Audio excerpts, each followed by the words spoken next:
अब्बा जी बेटा। तो हर रोज मैंने नसीहत करने आज तो कोई मैंने नसीहत ही नहीं की थी।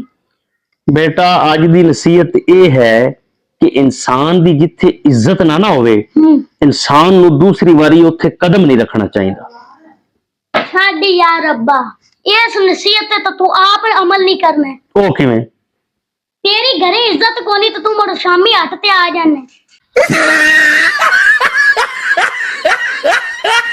सोनिया वन टेक च वीडियो बनावी दी है आपा कदे दूजी बारी शूट कीता ही नहीं फर्स्ट टाइम फिल्म दी।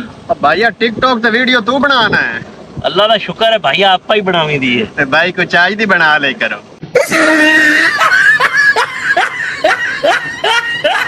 आहा मैं जंपिया ले आयो दुनिया जिथे आ भी तू 9 महीने बाद जाने आज आपा भी दुनिया ते कदम रख ले। हां हाय फरिश्ते आंदे भी इंसान वावा हुंदे ने ये तो दुनिया ते आते पता लग गया दिए जी भी हुंदे ने। लगता है नवा आया है सोनिया। चाचा मैं तो नवा आया तू मैनू पुराना लगना। चाचा ये केड़ी जगह ते केड़ा मुल्क है? तैनू नहीं पता? नहीं ये सूबा पंजाब है ते मुल्क पाकिस्तान है। पाकिस्तान? हाँ पाकिस्तान पाकिस्तान ये उइया पाकिस्तान है जिथे वड्डे मगरमच्छा लड़ के किसानां दी बोरियां खादियां ने। हाँ हाँ उइया ही है। उइया है उइया है। अच्छा ये पाकिस्तान है जेड़ा हुक्मराना ते अफसरां लई कनाडा ते गरीब आवाम वास्ते श्रीलंका है तो उइया। ओए होए होए होए मैं केड़ी कीती च फड़या गया बाबे आदम ता कणक खादी आई मेरा की गुनाह है जेड़ा मैनू पाकिस्तान च सट दिता। काका ये तू जिवें भी हो सकदे बाज उस तो पहले के वापसी दे सारे दरवाजे बंद हो जाएं। मलाई बोटी फिर खाने हैं मलाई बोटी मलाई बोटी यार ना एक लार्ज मलाई बोटी कर दे। ठीक हो गया डन कर। हाँ यार जल्दी मजा आएगा आज। मजा आएगा तो जल्दी कर मेरे को सब्र नहीं होता था। अच्छा वाली मैं तो करना पा लेंगे। तुम कौन है? यस स्वाद आ गया बहुत शुक्रिया यार ज़िया तू पिज़्ज़ा खवाया मजा आ गया।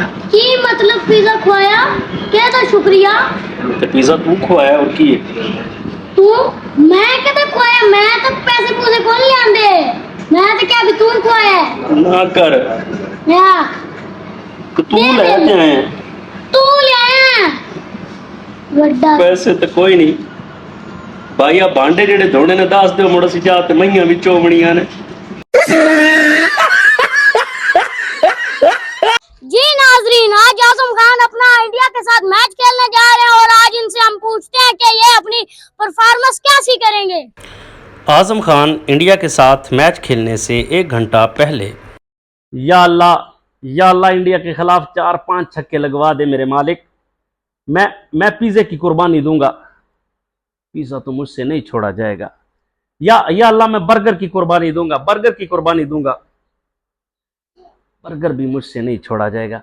या अल्लाह मैं ना शवारमा छोड़ दूंगा शवारमा तो मैं पक्का छोड़ दूंगा।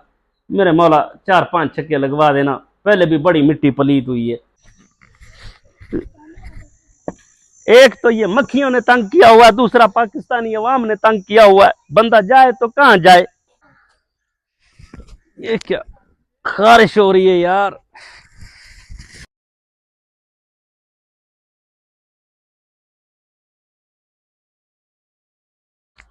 ये खारिश ने भी जलील कर लिया। जी नाजरीन आज आजम खान अपना इंडिया के साथ मैच खेलने जा रहे हैं और आज इनसे हम पूछते हैं कि ये अपनी परफॉर्मेंस कैसी करेंगे। यार तो फिर मुझे तंग करने आ गया। बात सुन आज मैंने बहुत अच्छा परफॉर्म करना है तू हैरान रह जाएगा। इंडिया को मैंने ऐसे धोना है ऐसे धोना है मैंने इंडिया को। अच्छा वो तो पता चल जाएगा। यार बात सुन इधर आ। हाँ अब क्या मसला है? यार 500 ले ले ये खारिश तो कर दे। तू नहीं प्लेयर बनेगा मुझे पता चल गया मैंने तुम्हें देख लिया तुम कभी प्लेयर नहीं बन सकते।